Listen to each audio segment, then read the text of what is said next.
Backpack Broadcasting continues to bring you the best original sports content, but now you can get more of the content you love.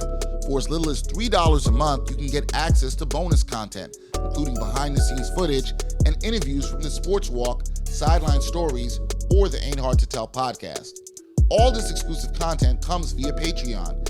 There are tiered levels of patronage, and each Backpack Broadcasting patron receives exclusive perks. Your support helps Backpack Broadcasting create more of the original content that you love. Visit Backpack Broadcasting's Patreon page and become a patron today.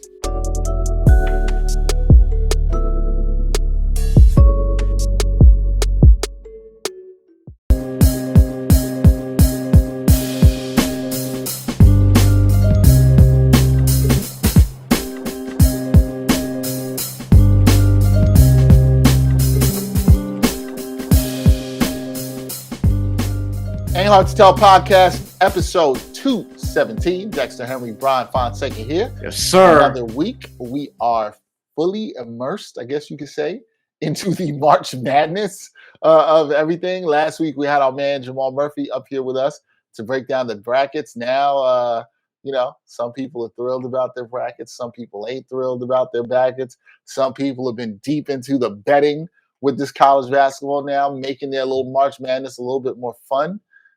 So it's been good in that regard. There's been a bunch of stuff going on in the world of sports that we got a lot to get to, including looking at what our brackets look like. Are we down with St. Peter's? Which I am for a lot of reasons. I think Brian. I have a feeling Brian might be too. As well as you know me, this is my kind of team. Like, spoiler alert for when we get to that part of the pod. We will get to that. Also, the NFL continuing to not care about women. And then we're going to talk a little bit about hip-hop this year so far. Has it been that great? Has it been that good in terms of what we'll listen to? A little early hip-hop check-in. We haven't done that in a while. Yeah. But first, got to talk about these brackets. What's your bracket looking like? I'll keep it real. My bracket, I wasn't doing too bad. I felt like I was doing good. St. Peter's kind of messed up my bracket, but we are rocking. We are Team St. Peter's over here. So that happened. Kentucky got bounced. That was a Final Four team I had. And then Wisconsin, who I was a little shaky on, but I didn't like anybody in their region. They got bounced. So 2 of my Final Four are gone. I guess my champion is still in play in Gonzaga. So I should feel kind of good. But that bracket's not looking amazing. But a lot of people's brackets ain't looking amazing. So I don't feel alone. I'm good. How's your bracket looking, B? Not great as I'm looking at them right now. I just pulled them up just to make sure that they're not as bad as I thought, if I'm being totally honest. I have 3 on the ESPN Tournament Challenge.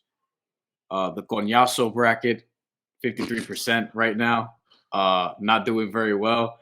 That one has Gonzaga winning it all, so I'm hopeful that that's the case. But Baylor is out and Wisconsin's out, and that was 2 of the 4 Final Four teams on that one. Villanova's still alive, and I don't really think they're going to get to the Final Four, but we'll see.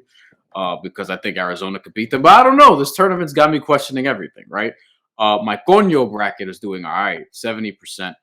We have Gonzaga. No, we have Arizona winning the whole thing there. Oh, not good, Brian, not good. Kentucky was not in my Final Four, but they're out because I had them going a little bit further in this one than I had in the other ones. In every other bracket, I had Kentucky losing at round 2 to Murray State, which we have already noted. They lost to St. Peter's. We're going to get to that a little bit later. That bracket's not doing so well. And then my by Hidalgo Heights bitch bracket is at 62%. And that one with Gonzaga winning it all. And this is kind of like my real one, but not doing so well. I also have some Final Four futures on FanDuel. A couple of them are still alive, Dex. I will say that. Like that, if I wanted to win anything, it wouldn't be the bracket challenge because I know realistically, that's not going to happen. That's like winning the lottery. Literally, it's like the equivalent of winning the lottery. But in terms of the Final Four parlays, which would pay out pretty nicely, I still have a couple that are in play. One of them being Gonzaga, Arizona, Purdue, and Kansas, which, we'll see. But I have more confidence in that one than I have in this one, which is Gonzaga, Arizona, UCLA, and Kansas. I actually think UCLA could go pretty far, but we'll see, man. Every team is scary. At the end of the day, you're betting on college kids, so that lends itself its own level of fear. But And then on the women's bracket, I don't even want to talk about it because my women's bracket is awful. It's absolutely awful. But I have Louisville winning the whole thing, and they're still there. South Carolina, I have winning the whole thing in another bracket and in another bet. But the parlay that I need is Gonzaga and Louisville to win the whole thing. That's a parlay that I put some money on that I think could hit. So we'll see. But South Carolina's really good. So here's the thing. I just did all this bitching about my bracket, and then I looked at this bracket. Murph has a tournament challenge bracket through Yahoo that he did. That I'm in it to win it, and I'm actually tied for first. Wow! Oh my god! Wait, what's your percent? 53%. Nothing amazing. Interesting. That tells you how bad everybody else is doing too, right? Like I'm 53%. I'm tied for first. Now I haven't taken a look at what everybody else has picked. I have not seen that, but so I have 44 out of possible 148 points, and I picked 34 of 63 picks have been correct, so that's 53%. Nothing great, but I'm tied for first with a couple other people. Maybe things could break my way. Maybe I could finally win one of these brackets. A couple years ago, I had a bracket that I could have won. This is a minute ago. It was like 7-8 years ago. Florida screwed me. All I needed Florida to do was get to the championship game. That was it. That's it. They lost in the Final Four. I'm forgetting what year this was. All I needed them to do was get to the championship game. Which Florida team was that? I'm trying to remember now. You said 7-8 years This ago? has to be. This was like. Do you remember the players? Any players? I can't even remember. I'm trying to think. This might have been the year when Florida Gulf Coast made that run. I don't know if this is 20. Oh, that's Dunk City. That was 2015. 2015. I just wrote about that recently. That's I think it's 2015. But Florida it's 2015 or 2016. I think it was 2015. I think you're right. I think you're right about 2015. I think it was 2015. And Florida let me down. They just needed to get to the championship game. A lot of people thought they would. They did not. And they cost me a nice chunk of change. But what are you going to do? 2013-14 season, the Florida Gators won the SEC regular season and SEC tournament titles. Mm-hmm. Lost in the Final Four of the NCAA tournament. Okay, so it was 2014. 2014, and they lost to UConn. Shabazz Napier. Which only, if anybody knows me, outside of loving Ray Allen when he played there, I have a strong disdain for UConn. And so I wanted Kemba Walker? I mean, yeah, I liked him when he was there too. I can like somebody's back in the jersey. I don't like, no. I don't like, what's funny? Somebody the other day at work was like, hey man, do you want to do this day in New York history? We kind of do these videos sometimes. And they asked me if I wanted to do it. And it was the day when Kemba Walker hit that shot. Gary McGee? Yeah. And you know what? I told him, I said, I looked at my producer right in the eye and I told him, I'm a proud alum of the University of Pittsburgh. We are not going to do this. We don't have to do this. And we're not going to do this. I love Kemba. Cover Kemba. Good guy. Like his family. I don't need to relive the pain. We don't have to do this. I'm not reliving this pain. No. But yeah, so I wanted them to win. They didn't win. But, look, I'm in first place. How long will that last after the Sweet 16? Who knows? Damn, it's March Madness, man. Florida also beat Pitt on that tournament run, which I forgot about. They did. That also was not a good Pitt team at that time. And, I think was second round. Pitt lost in the second round, I believe. Second round of 32. Yeah, and I think I picked that to happen, and that hurt my soul. But I know what my team was. I knew what they were. Yo, they haven't been to the tournament in a minute. Like, what's going on, yo? Like that they're due. Not to get totally off track, but we talked about this. Like, I grew up, I'm a Big East child. You know what I'm saying? Like, I caught the end of the prime Big East years, when it was still mad teams and not teams from like Indiana and shit. And I grew up watching Pitt be really good. I had them going to a Final Four once when I was a kid. I'm sure that was a DeJuan Blair team that we've talked about a bunch on this podcast, which we also talked about on Twitter the other day because of that game that Wilson Sports had. And DeJuan Blair was my center next to Joakim Noah on that team that I constructed. But yeah, I'm looking at it now. They haven't been to the tournament since 16, and that's a drought for me, for Pitt, because I grew up. Pitt was good every year. They were in the Sweet 16 all the time. You know what I mean? Like, and I remember they had what? Did they go to the Elite Eight in 09 with DeJuan Blair and them? So, yeah, and we lost to Scotty Reynolds on the. We ain't gonna talk about that either, man. We don't. I remember. I'm not talking about that. That was when we get in my crib. We get the Daily News or the New York Post. Get the physical bracket out, write in all the. You know what I'm saying? Like I sound old doing this. So imagine, but like you used to write it in and all that shit. Like, yeah, I love that Pitt team. That's probably one of my favorite college teams ever. Maybe the 09 Pitt Panthers. That team, I thought. That was the best Pitt team that they had. I do. And this goes, there's some good teams when I was there from 2001, 2005. 2003 is probably the next best team after that. 2003, 2014. But 05, was that Chris Taft? Or was that after? Yeah, Taft left the 05 spring, right before I graduated. Yeah, he left. Chris Taft, who was white in NBA 06 to life. Or NBA 07 to life for some reason. I don't know why. Like,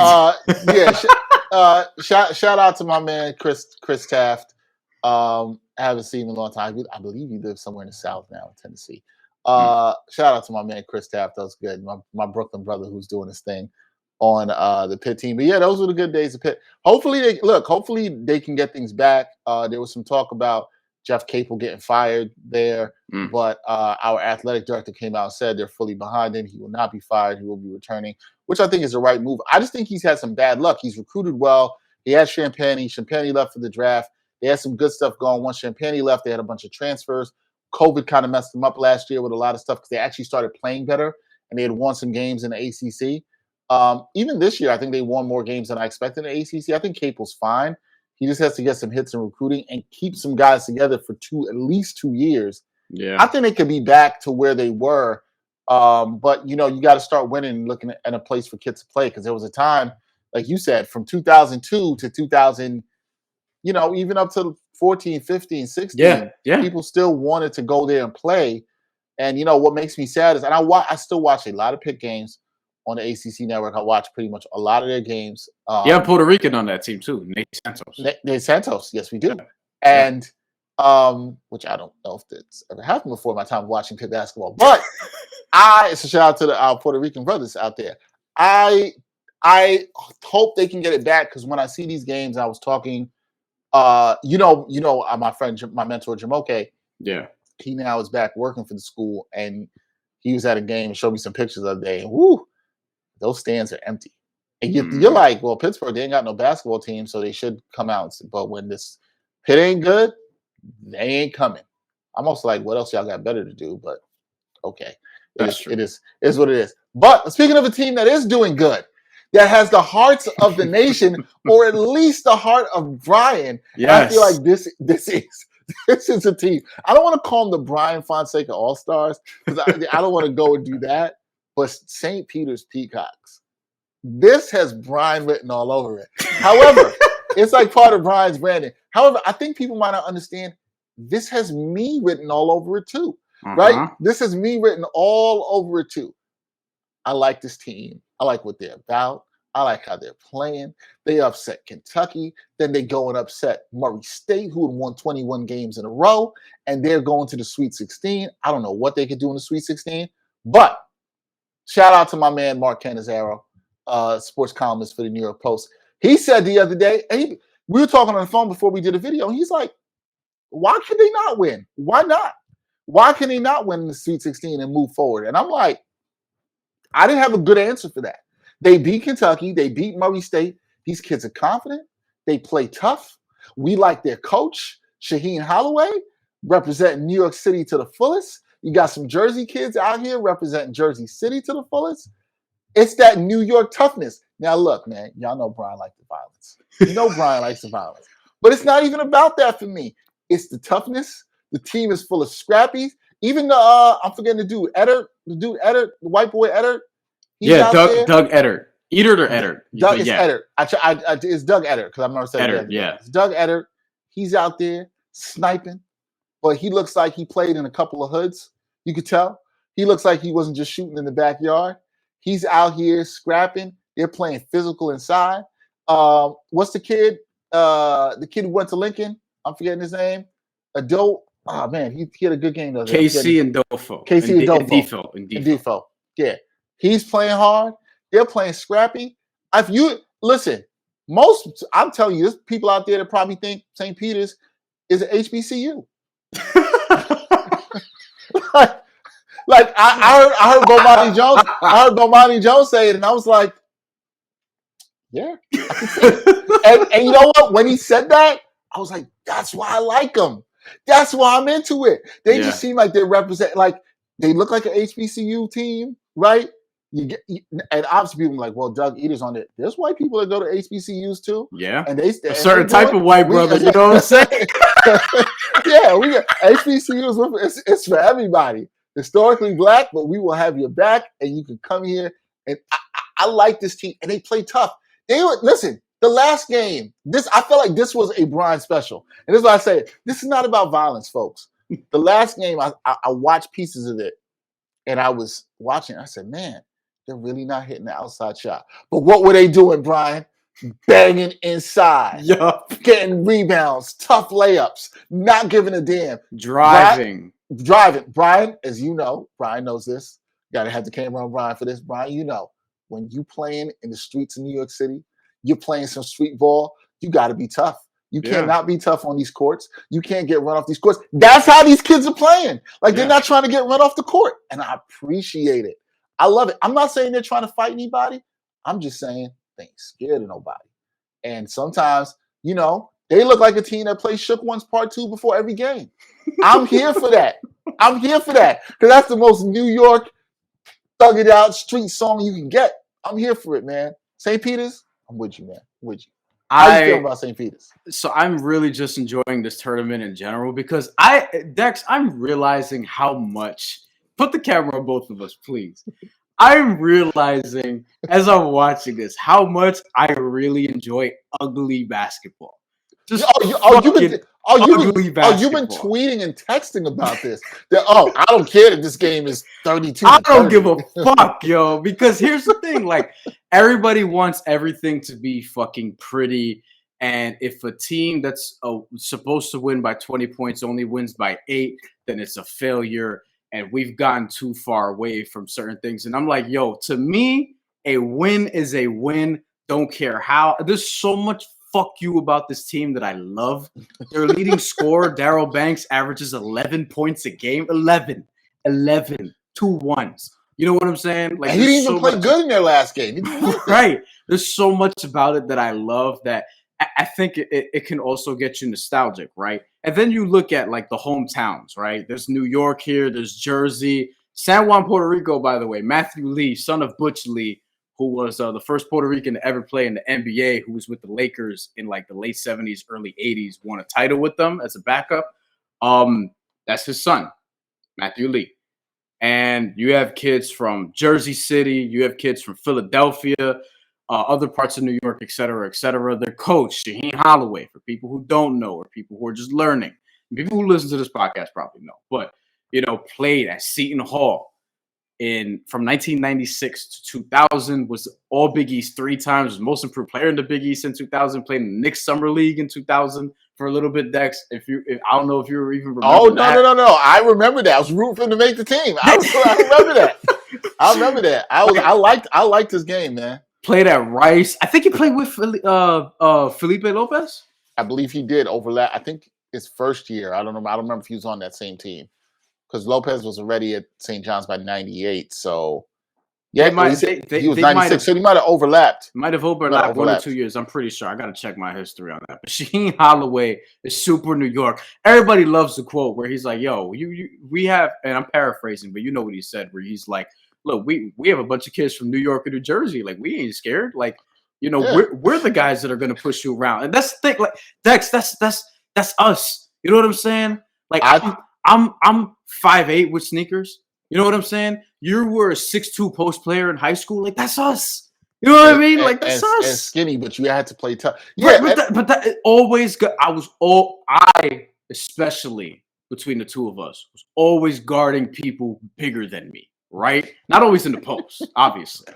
You were in the post. You probably had to go against centers. You were 6'2", 6'3". Other centers were probably at times 6'5", 6'6", whatever the case may be. In high school, like that's generally how it is. And then with me, like I've had to guard people 6 foot plus. I've told the story about the 6'5" dude from Calhoun that I locked up over the course of a second half because he was busting our ass in the first half. We ended up losing the game, but I was proud of the defense I played. I was fucking face guarding, doing jumping jacks damn near, all this shit. Like it was crazy. And like, but that's the thing. Like that's the attitude. Like it's not even just some bullshit like, oh, New Yorkers think they tough, whatever. Like this is what it is when New Yorkers play basketball and you're tough or whatever. Like you just feel like you can beat anybody, even if it's going to be grimy and ugly. Even if your point guard shoots 35% from the field for the game, 22% from three, it's not going to be pretty, but who cares? A win is a win. And now St. Peter's is going to remember this forever. This is the 4th time they've been to the NCAA tournament ever. They've never won a game, not even when they had Keidron Clark. For people who don't know, Keidron Clark was a scorer in the mid-2000s, another New York City native.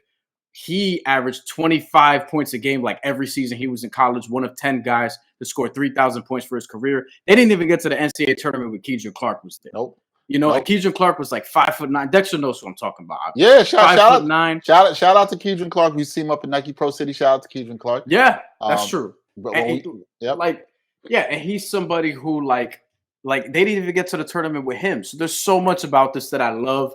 I love when mid-majors can make a run. Like I was a fan of Dunk City, Florida Gulf Coast. They were one of the only 15 seeds to get to the Sweet 16. They did it a few years ago. Oral Roberts did it last year, but a lot of people didn't. St. Peter's is the 3rd 15 seed to get to the Sweet 16. Florida Gulf Coast was first. Oral Roberts was second last year, but last year's tournament we talked about it. Like the buzz around this tournament is different because it feels like the first one since 2019. Not to diminish Oral Roberts, but with St. Peter's, it's just like it's also not just them specifically, but it's beating Kentucky. Kentucky is a real legitimate blue blood. If you know me, you probably know that I'm not really a Kentucky guy necessarily, as much as I do like a bunch of players that have come from that program. But like, I don't stand for. I think we're too star horny of a society. I don't care about the big budgets, the salaries, and all the pros, and all this shit. Like whatever, get your stars the fuck out of here. Let's grind it out. You know what I'm saying? Like a lot of people love stars because they see themselves as one when they're fucking not. And don't get me wrong, I believe I'm one to some degree. Okay. But I was about to get to that. I was like, but in a different way, Dex, I'm not the top 5 draft pick. That you see it right away. But you see yourself. You have the underdog mentality. So I understand why you gravitate. I think that's part of it. I think but I don't mean it I think you know what I mean. It's not like I think I'm a loser sense. I think in what you say, you look at it as somebody who has to fight for something, fight for their place and what it is. And to some degree, I want to explain to people, I think, what Brian is saying and why that is true to some degree and why I also relate with Brian on this. There's an underdog mentality when you're people like myself and Brian. Take it to our careers. Yes. We didn't go to Syracuse. We didn't go to Fordham. We didn't go to Northwestern or Columbia University. I like how you kept the Latino there. So yeah, I felt that underdog sort of chip in a way in what I've done in my career. I know Brian has too. We went to University of Pittsburgh and St. Francis College, schools that schools that are not known for producing stars in journalism, and we are some stars. Yeah. Let me let you know. I can't duck myself. I believe I'm a star. I will never believe less than that about myself. And that's what the point I'm saying. I know what you're saying. You're not saying that anybody should think they're a star, that you don't think of yourself as a star. But there's a lot of different ways to become a star, though. You don't have to be a top Agreed. Pick. Agreed. Like Nikola Jokic was a second rounder. True. Jimmy Butler was a late first round pick. Like that's sort of why I identify with those guys. I was just talking with somebody about this in regards to the tournament. We're having the same conversation at work, which is that, one of the beauty of the tournament is that you can get, maybe not to St. Peter's, not necessarily the same way, but you can get a John Morant coming out of a Murray State, or you get a Damian Lillard, coming out of Weber State, whatever, or CJ McCollum out of Lehigh. We've seen players who've been really damn good in the league come out of some of these mid-majors and get their chance to shine on the stage. Jimmy Butler, I know Marquette's a bigger school, but it's not Kentucky, it's not Duke, it's not North Carolina. It's Marquette. There are players that have come and have impacted the league in different ways, from smaller programs, mid programs, or even lower programs in big conferences. So, yeah, I understand why you like seeing those guys win. You probably see a little bit of yourself in your career in those guys, and that's why I want to clarify that. It's not to mean that you don't think highly of yourself. It's just you see some of that parallel in that, like, yo, there are great things that can be accomplished even if you don't go to a place where people expect greatness of you just because you are at that place. And being at a place where that's produced greatness is not necessarily a prerequisite for greatness.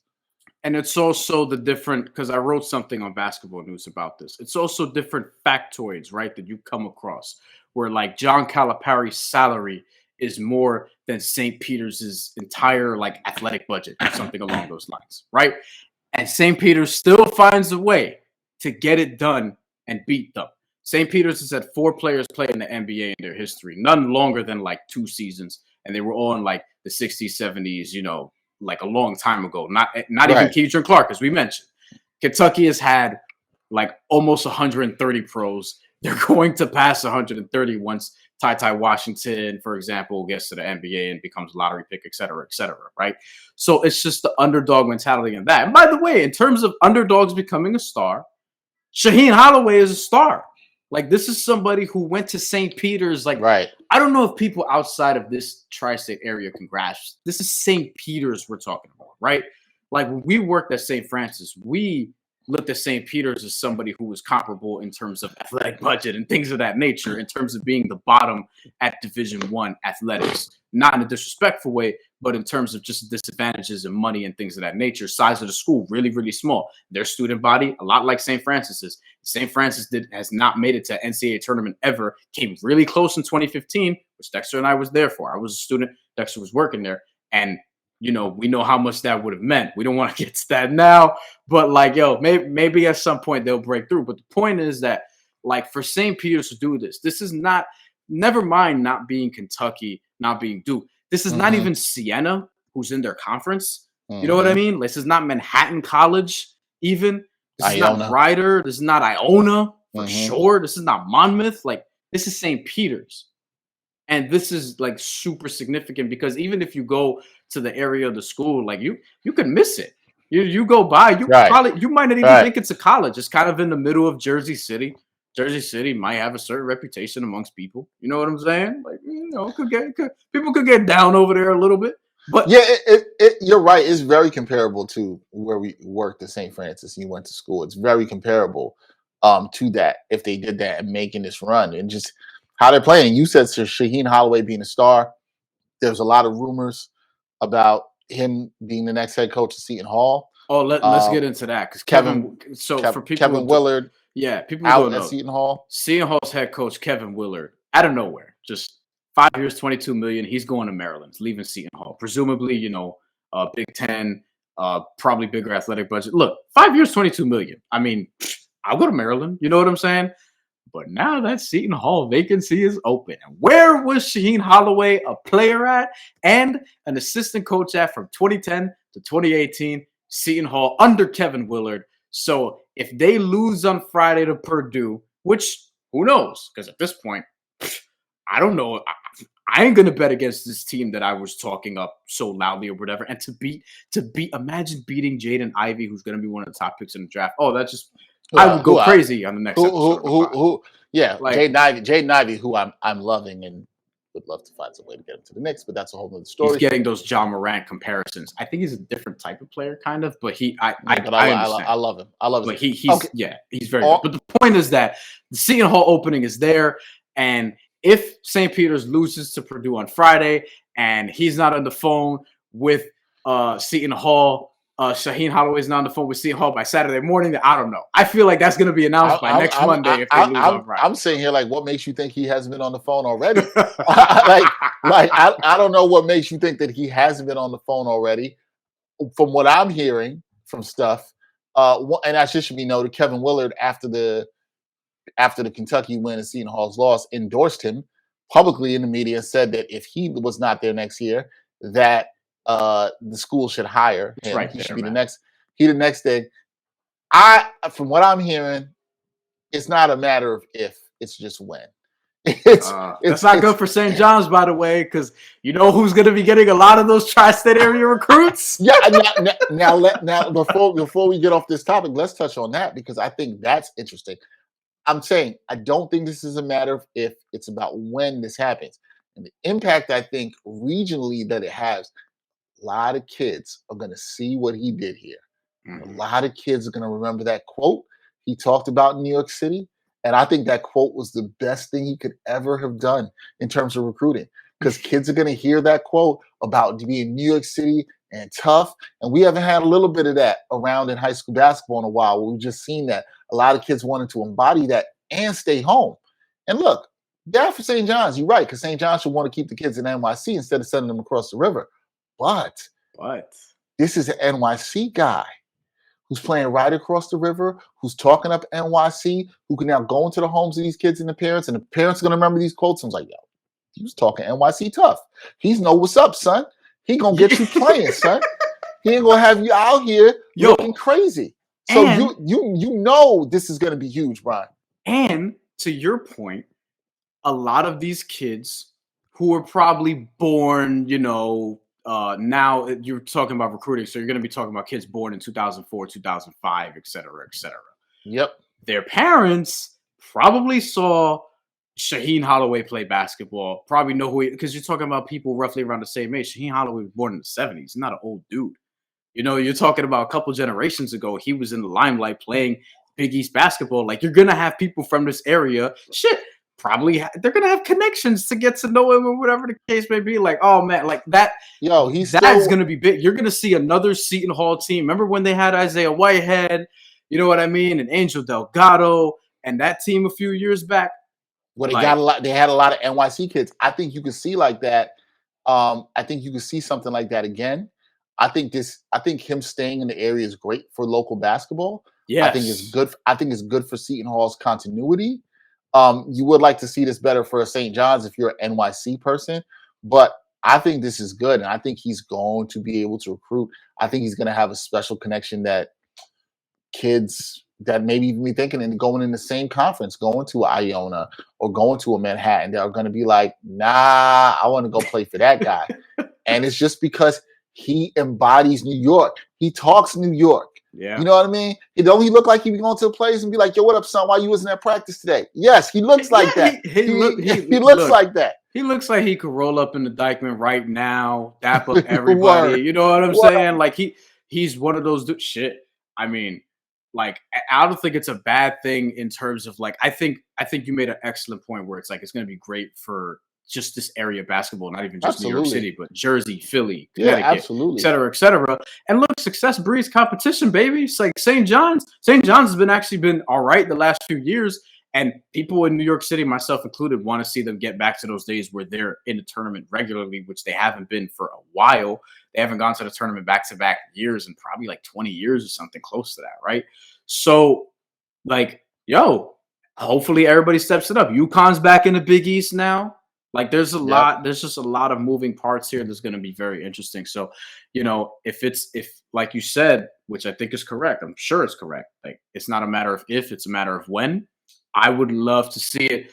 And I hope that, in his absence, that St. Peter's does, like, still compete at a high level in the MAC conference tournament and I mean, in the MAC conference in general. Like, this was a team who was 3-6 this year before, like, really, as we entered 2022, entering the new year, they were 3-6 before turning it up in the MAC conference. They even lost to St. Francis Brooklyn. Like, they lost to St. Francis Brooklyn earlier this year. Now they're in the NCAA tournament. Like, this is why March is the greatest. And, like, I love single elimination, just formats or whatever. Like, people can't say that they don't because they watch football all the time, which we're going to get to in a second. But yeah. They do it. And, St. Peter's, it's the consequences for these smaller schools of having success. You're going to lose a Shaheen Holloway, and while it's a great opportunity for him, and some of those kids are probably going to transfer because they played for him or wanted to play for him, it's tough. But hopefully, they as a program, this can help them maybe get another young, good local coach that's got some ties. That, hopefully they're able to keep it local. And this is the thing: New York City basketball, New York City metro area basketball has needed a good story like this, I think. And so I'm on the St. Peter's wave. Let's keep it going, man. Just keep acting like an HBCU. We're behind you. Black people, we like this, man. So keep acting like an HBCU. We got no problem with that. Latinos too. We got Puerto Ricans on that team also. There you go. Brian's been finding all the Puerto Ricans throughout the tournament to root for, man. That's what you got to do. Don't ever let them get a Grenadian up on one of these teams. I'll be waving my flag like crazy. Hey, George Condit the fourth on Iowa State. He played for Puerto Rico in the Olympic qualifiers last summer and put like 18 points on Boban Marjanovic. He comes off Iowa State's bench. They're in the Sweet 16, baby. They're playing Miami. Hey, you know what I mean? There you go. Out here representing. We appreciate you, St. Peter's. We do. Are you looking for a better way to play player props or daily fantasy sports? Well, look no further than Prize Picks. Prize Picks is the leading over-under daily fantasy game. Why? Because it's so easy to use and win. You can make your picks in under 30 seconds and win up to 10 times your money in one day. Right now, we have a special offer for our viewers and listeners of A Hard to Tell podcast. All you got to do is sign up now and use the promo code BACKPACK. Prize Picks will match your first deposit up to $100. That's right. They'll match your first deposit up to $100. So, join the over 150,000 others who found a better way to play and download the Prize Picks app today. All right, to the NFL. Woo! Going from happy to kind of sad here. DeShaun Watson. Your boy DeShaun Watson getting the bag, gets traded from the Houston Texans. I mean, I liked them a lot before all the yes. Yeah, me too. I think a lot of people did, honestly. Yeah. Gets traded from the Houston Texans to the Cleveland Browns. Browns gave up a lot for him. Now we don't know what's going to happen with Baker Mayfield. He's salty. He wants to get traded.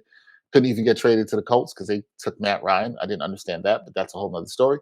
Yeah. The issue, DeShaun Watson also gets what? A $230 million contract with pretty much all of it guaranteed. Fully guaranteed. Here's the thing for me, guys, and we've talked a little bit about the DeShaun Watson stuff on this. Mm-hmm. Brian, it's crazy to me that he gets the bag. Not only does he get traded, well, we knew he was going to stay in Houston. There were about 12, 13 teams lined up to get this guy, okay? Which, before I get to the allegations and stuff around it, it really speaks to the fact that there's such a scarcity of good quarterbacks in the league, right? Like, there's just not a lot of good quarterbacks.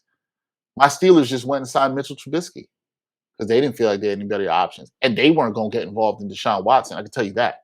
That wasn't going to happen. Although they supported Ben Roethlisberger. But that's another story for another day. Right. You got this guy basically got what he wanted. Shout out to his agent. He got the bag, all this money guaranteed. And you have to wonder, did any of these teams try to do their due diligence in looking at this, right? Like, because that's the criticism you heard after.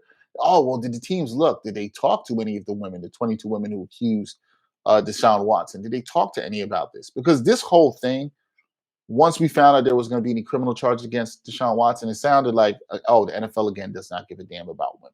Because everybody was quick to just move on, and let's move on with this. And then it was like, where's DeShaun Watson going? Which is crazy to me. Like, we're just going to move on from what happened.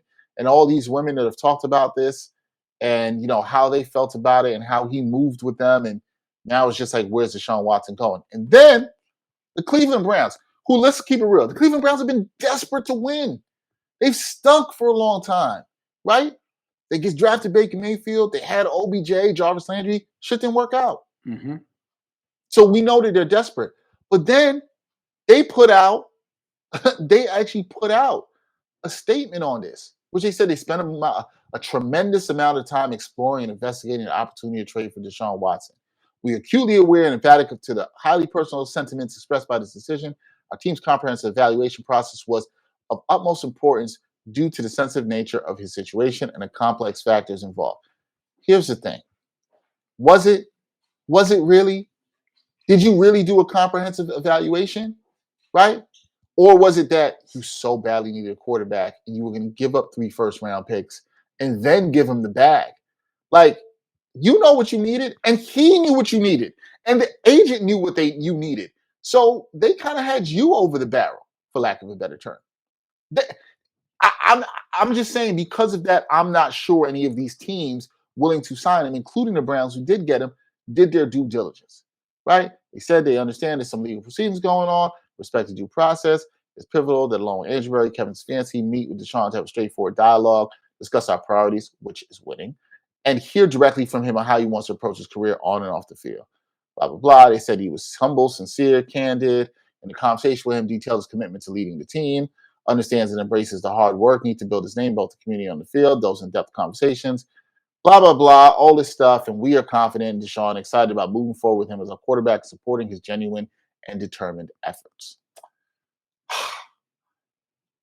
Fine. Okay. But I don't believe it. I don't believe it, Brian.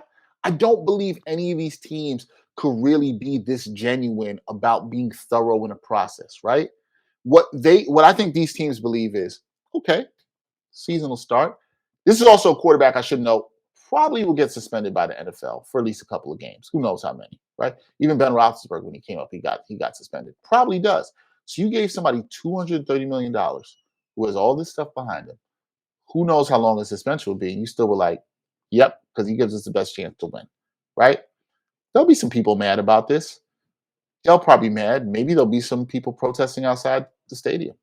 But their thing is like, it'll blow over in time. And people forget. And the reason people forget is, I've said this on this podcast many times before around things with the NFL and a whole bunch of other things. We don't give a damn about women. If we gave a damn about women, or organizations did, then it will be a thorough process and a thorough investigation. But it doesn't benefit the NFL or any of these teams to do that, because people will just move on and they'll go on to what Brian talks about all the time. They'll keep it up. God, family, and football on Sunday. God, family, and football on Sunday. Be damned about those women. Be damned about anything that can happen. Let's just keep it moving with the football. That's what this is. Like, I'm not even trying to be funny. Like, that's what this is. It's just keep it moving with the football at all costs, unless you do something that people might care about, like dogs with Michael Vick, right? Right? Like, isn't there something ridiculous, at least to the point that Michael Vick, and I don't know everything that happened with DeShaun Watson, but it's very likely he's not going to face any criminal charges. Nothing's going to happen, but he will have served a harsher penalty for dog fighting than Ben Roethlisberger would have, or DeShaun Watson would have, right? In their situations. Just always interesting with the NFL, man. And even with like Josh Gordon, for example, where it's being framed as substance abuse or whatever the case may be, where it's like, you know, that was where we saw Stephen A. Smith's famous stay off the weed thing, and he would get suspended for that much more than whatever DeShaun Watson's probably going to get here, because he's not going to get a season. He was just not suspended last year. He was just on the bench last year, still getting paid. And this year, maybe he gets 4 games, 8 games, whatever the case may be. I think it's probably going to be 8. You know what I mean? Something like that. I don't know.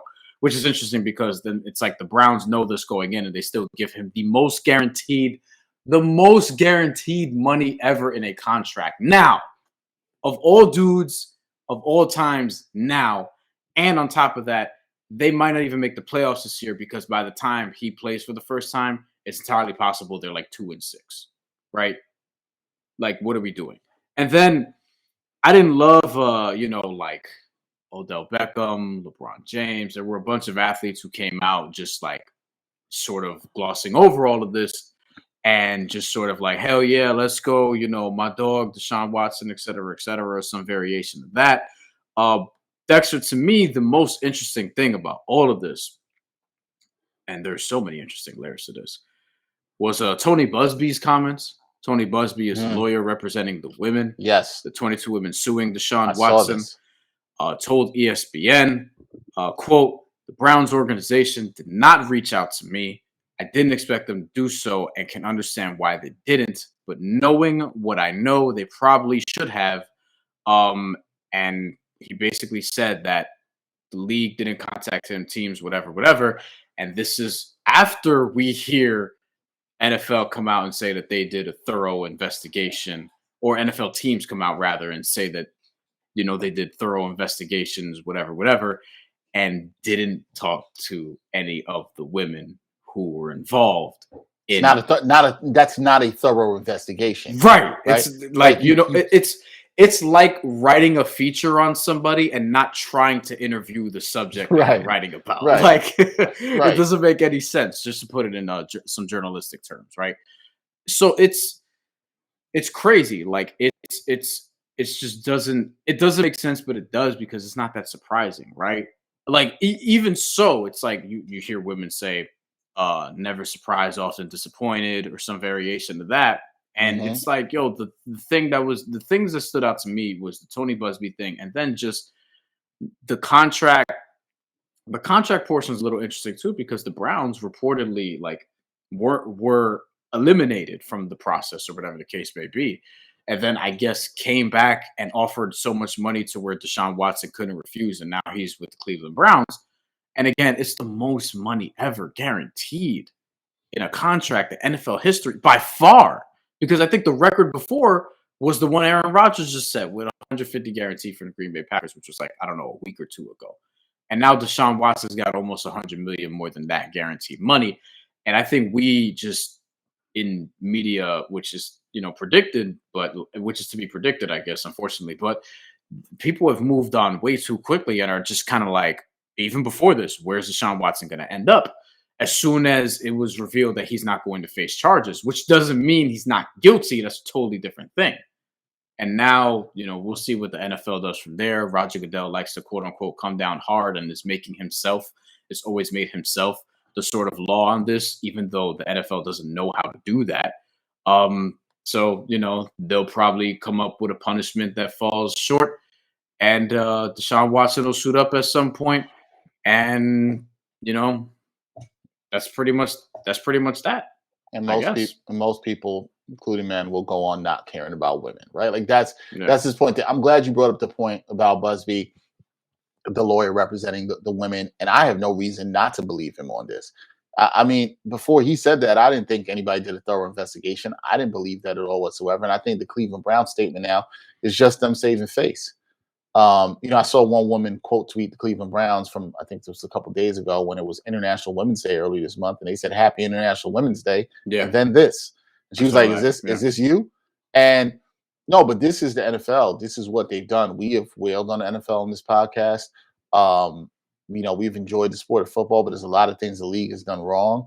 There's a lot of reporting that's done wrong. Jenny Vrentas, who's now with the New York Times, did great reporting on the Deshaun Watson situation. She was one of the few journalists to really dive in deep and shed a light on this. More could be done. And, here's the thing. Last thing I'll say on this, because we got to move and wrap up. But when Deshaun Watson does speak to the media, it's also about the reflection and all the stuff he's learned. Because we know we're going to hear that. All this stuff. Please, somebody in the media, please ask him exactly what he's learned and how he's going to change. This is something we have to ask. We let people off the hook all the time when they say, I've been done reflection. I've been doing this. What exactly are you doing to put in the work? Because here's the thing. I believe people are redeemable. I absolutely believe in that. I really do. And I mean, there's some things you cannot come back from. I would like to make that clear too. Yeah. But there are things you can come back from. There are ways you can put in the work and become a better person from your mistakes. One thing doesn't have to always define you. I'm fine with that. But I think we let people off the hook way too much by them just saying, I've done this and I made some changes, and not ask them exactly how they're doing, which I think is a fair question to ask in terms of how they're going to put in the work and make those changes, because we know he's not going to directly apologize to any of these women for these allegations. And I personally think I'm not saying what didn't happen, but there's just too much smoke there. And again, at the end of the day, Brian, it's the NFL being the NFL, man. Mm-hmm. It's nothing surprising. And sadly, it's not surprising for women. All right, hip hop this year has been I don't even know what to say, man. As a but word, yeah, it's like There still hasn't been that album that's really grabbed me. I think the album I've enjoyed the most this year is probably Saba's album. I thought that was really good. I don't know if you listened to that one yet. No, I still have to listen to it, which is that's bad on my part because you told me about it a while ago. Yeah, it came out early February. I remember because when I was in Utah, something that helped me get through my trip in Utah, because it's Utah. But outside of that, we haven't even talked about this. We had a couple Griselda releases, Tana Talk 4, God Don't Make Mistakes, Conway. I felt those were mediocre. I thought those were not great projects by either of those two dudes.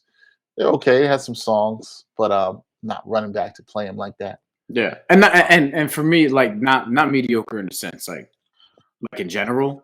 Yeah. As far as like, it's not on the high end of Benny and Conway projects individually. To me, they were kind of like stay busy albums or stay busy projects until we get to like the next sort of big one or whatever, which there's still a way to do that and make it really good.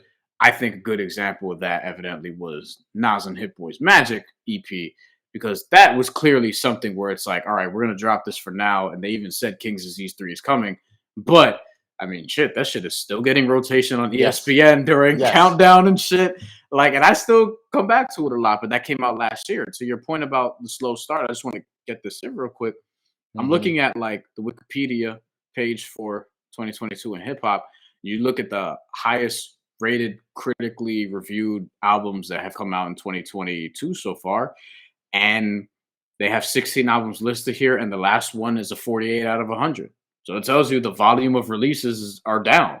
You know what I mean? Number one here is Earl Sweatshirt called Sick, which I haven't heard. I don't run to check out Earl Sweatshirt necessarily, even though people my age typically do that because when we were in high school, But yes. Saba's here at third. Which Few Good Things is a very good album. I do not think it is as good as Care for You, his sophomore album, but this is very good. I would say in the 8 out of 10 range. A lot. Yeah, in the 8 out of 10 range. This is very good. It's a very good album. So I'm fine with the critical hit. What was number 2? What was better than it? I actually never heard of this artist. Koji Radical? Never heard of this artist. Never heard of him? He's from he's from London. Okay. I might check that out. I might check it out. I might check it out. Our brothers across the pond have been putting out some good music. Look, I had 3 or 4 in my top 10 last year. Top 10 last year. It was Lil Sims, AJ Tracy, Dave, and shit. I think Getz was in there also. Getz was in there also. Associated Acts, Getz, AJ Tracy, Wretch, 32, who I also like. Mick Jenkins is here, who I also like. Gold Link. You know what I mean? Yep, okay. Not even 30 years old. Who's making this critically acclaimed list? Who's made this list? Son of immigrants from Ghana. Okay. No. Oh yeah, I'm saying who No. I just wanted to look it up there. Yeah. So Earl Sweatshirt's 1, Koji Radical is 2, average score 85. Earl Sweatshirt's was 86. That's the high so far. This is average score based on what? Metacritic? Metacritic, yeah. Okay, Metacritic. Okay. Metacritic, so they're aggregating the reviews. You know how that goes. Saba's 83, Conway 81. God Don't Make Mistakes. I'd probably say more of a 70, but that's it's a little high for me. Who the fuck is this? HO9909. I sound like a fucking boomer. I do not. How do you pronounce that shit? Horror. Okay, it's pronounced horror. He's from Newark. Newark, New Jersey? Yeah. All right. Okay. He has an album called Skin that's out that apparently was pretty good. Currency and the Alchemist, which I have not gotten to yet. I have not gotten to that. Continuance. Central C. Don't even know who that is. Do you know who that is? Central C, another British rapper. Okay, young British rapper. No, but sometimes I'm fine to see these lists because I might want to check out some people I haven't checked out before. So I'm intrigued by this. Okay. Benny the Butcher 8. Tana Talk 4. Probably aggregate score 77. I'd probably say 70. Earth Gang, Ghetto Gods, and Cypress Hill at 10. And then 11 is an album that I actually like that came out this year, From a Bird's Eye View by Cordae. Yeah, I was wondering where he was getting to, and I like that album. I think it's solid. I'd probably say it's the next best thing I listen to after Saba, to be honest. I think it's definitely better than Benny or Conway's projects of the ones I listened to on that list. So I'm surprised that's not as high. I thought Corday's album was good. And there's songs I still go back to on that and listen to. Why is it not as high? That's interesting. Critical reception. Okay. Hip Hop DX gave it a 2.9 out of 5. Really? That's interesting. Pitchfork gave it a 5 out of 10. But Hot New Hip Hop gave it a 79% out of 100. That helped him. That's weird. That's very King's Disease to me, where King's Disease 1 came out and people were kind of like in the critical acclaim, like it was more favorable than not, but kind of mixed. And then King's Disease 2 comes out, and now everybody's like trying to overcompensate, call whatever the case may be, although they're both great. But yeah, I mean, look, there's not a lot of hip hop that has stuck with me so far this year, to your point. Like, I honestly thought that we would have gotten Kendrick album by now. Me too, especially following the Super Bowl. A lot of projects we're still waiting on. Timmy keeps telling me, Timmy, friend of the show, who I do the Puerto Rican Boys with, he keeps telling me he thinks that Kendrick's going to drop before Rolling Loud because he's scheduled to headline at Rolling Loud, which I thought that would have been the case for the Super Bowl, but this makes a little bit more sense because Super Bowl, he's sharing the stage with Eminem, Mary J. Blige, Dr. Dre, Snoop Dogg, 50 Cent, evidently, and Anderson .Paak. Now it's just going to be him. I hope that that's the case, right? But in terms of albums, like, yeah, is Timmy going to Rolling Loud? I think so. It's July 22nd in Miami, folks. 22nd to 24th. I'm knowing him. I'm sure he is. So there's that. But in terms of that, like, yeah, Kendrick. I know Freddie Gibbs. He told Bill Simmons this, and he's also said this just in general. He also has a series out on Peacock that I got to check out. That I'm forgetting the name. Freddie Gibbs. Yeah, it's a comedy. He's acting and shit, and the clips look good. Look, he can act a little bit. I saw him in Loiter Squad. He was good. He's done his own. He's been talking about getting into acting for a while, trying to, open up that part of his resume. We love diversity in resumes up here, baby. You know what I'm saying? So he's going out here. He's got a show on Peacock. I think it's called Bust Down. And yeah, I saw one clip and it was hilarious. I just got to get around to it. But Top Boy's out and Winning Time. Woo! We're gonna talk about Winning Time at some point because I got some thoughts. Yeah, I'm about to. As soon as we hop off this, I finished the 3rd episode. Atlanta is back this week. We are excited. Yeah. Oh God, Atlanta's coming back. Yeah. So yeah, it's good stuff. We got to next episode. We have to talk about some shows because there's a lot to talk about. But go on. Yeah. And I'm not deep into Top Boy yet. I'm only an episode. I haven't even started.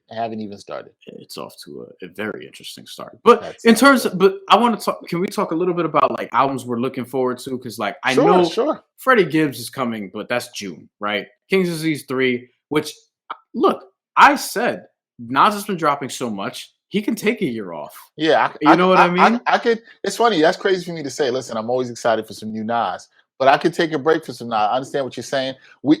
Listen. There's a lot of albums. You go ahead. I know you had more stuff to say, but there's albums that I want to see this year. Hey, Black Thought, what happened with Dangerous Thoughts, man? We supposed to do. He said with Danger Mouse was supposed to come out last year. We need that, but go ahead. Joey Badass. That's coming. At least we know that's coming. All right. He's got 2 singles out. We know that's coming. Pusha T. That's supposedly coming too. He dropped a single, which I like. Yep. I wish I would see a little bit less of Mr. Ye there. But, Pusha T, that's his boy. I get it. Denzel Curry is dropping, I don't know if it's an album or whatever. I never know anymore, but he's dropping something this Friday, which I'll check out. I like Denzel Curry. I also you got to remind me, Saba, I got to get to. And I'm going to check out some of these UK artists because I need some new music, man. I need something. But Denzel Curry's got something coming out called Melt My Eyes, See Your Future, which sounds very Denzel Curry-ish. And then next month,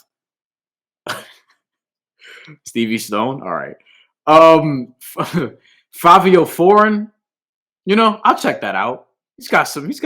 I don't know if I'm checking it out. I do like the joint with him and Alicia Keys and Kanye. I do. That's what's it? City of Gods. I do mess with that song. I like Fabio's got some joint. I like some of the Brooklyn drill. You know what I mean? So I think he does it really well. Vince Staples has an album coming out at some point this year called Ramona Park Broke My Heart. I read something about that the other day. I really liked his EP last year. So I'm intrigued to see what he does. Yes. Hold on. I'm still on the wiki. It says Kendrick Lamar, June 23rd, Oklahoma. I've heard that that's going to be the name of his album, but June 23rd is the first I'm seeing of the date. So who? I didn't know there was a date for him yet. Hold on. Kendrick Lamar. It's time I don't to do know some if that's. Googles. I don't know if that's legit. It's time to do some Googles. Oh, that is not what I Googled. Oh boy. Kids, be careful how you misspell things when you're searching up stuff on the internet. I almost don't even want to know. Kendrick Lamar, top stories. Let me see. Nobody has anything confirmed on this. I don't know where they're getting June 23rd from. I hope it's not that long, but look, if that's the case, when is Rolling Loud again? You said July? July 22nd to 24th. Oh, so that would make a lot of sense. That would make a lot of sense, actually. I mean, it makes sense, but I'll wait till a confirmed release date. Look, he did announce at some point. I don't know if he announced. Somebody announced. I did see a report, at least. We'll clarify it that way. Last month, that there was a show. He's going to do a show this summer in Milan, Italy. You know, like if he's going to be back performing, I would hope that it's going to be with some new music. So that's the thing. And then other than that, like who else are we looking forward to, really? I mean, you know, Kendrick. J. Cole's supposedly still working on the Fall Off. Don't know when that's coming. You know, though J. Cole's been on a lot of stuff the last couple of years. Like I said, for me, is that new Black Thought. Static, a new compilation project. I know that's definitely coming this year. He's talked about that. Supposed to be doing a project with 2 Chainz as well too. I would love a new Roots album. It has been 8 years. I'd love that. I would like that also. I would also like a new Jay album. I think it's time we haven't heard from Jay from a bit. I'd like to know what he's got to say, or if he does have anything to say. So yeah, that's it for me. I want somebody from Slaughterhouse to release an album. I'll tell you what I want. I want all them dudes to stop getting on IG and stuff arguing. We don't care. Y'all too old for that, man. Like, come on. So the back to the Kendrick thing. I would like a Royce album though. I would like that. I like a Royce album, a focused Royce album like we got from Book of Ryan. I was bumping that the other day. Damn good album. The report from Kendrick, this was last month. We're going to talk about this. Kendrick Lamar, this is from Rap TV on Twitter. Verified the whole shit. You know Rap TV. Justin Kendrick Lamar will have new music released by June 23rd. And then there's a poster of him from a show that he's going to have. It says Milano, June 23rd. So that's where the report's coming from. Finally back with an exclusive show. Milan Summer Festival. It says Kendrick Lamar is going to play the pieces of a new album long awaited by fans, per that report. So it's saying June 23rd. And then look, we know Rolling Loud's a month after. It put 2 and 2 together. We might have a Kendrick album this spring or summer. Probably summer. Like to me. I hope so. Time for some new Kendrick. We need it. Yeah, hip hop. We're coming up on the 5-year anniversary of Damn. Yeah, right? that's how long it's been. I mean, I'm fine. I'm confident he'll do something good, and I'm intrigued to see what he has to say. So we'll see. It's been a slow start to this hip hop year, but we got to get up out of here. We've taken a lot of time. Good episode, a lot that we talked about today. We're rooting for St. Peter's this week to do their thing. Keep it going. Keep representing for the. I'm taking them to cover. I don't care what the spread is. Keep taking. Hey, it's worked twice for some people. So keep representing, keep following us where you follow us at AHTT Podcast on Twitter and IG. Continue to support us in every way you can. Also, check out that Prize Picks code where you can get your first deposit up to $100 matched as well. He's Bryan Fonseca. I'm Dexter Henry. Until next time, y'all. Peace.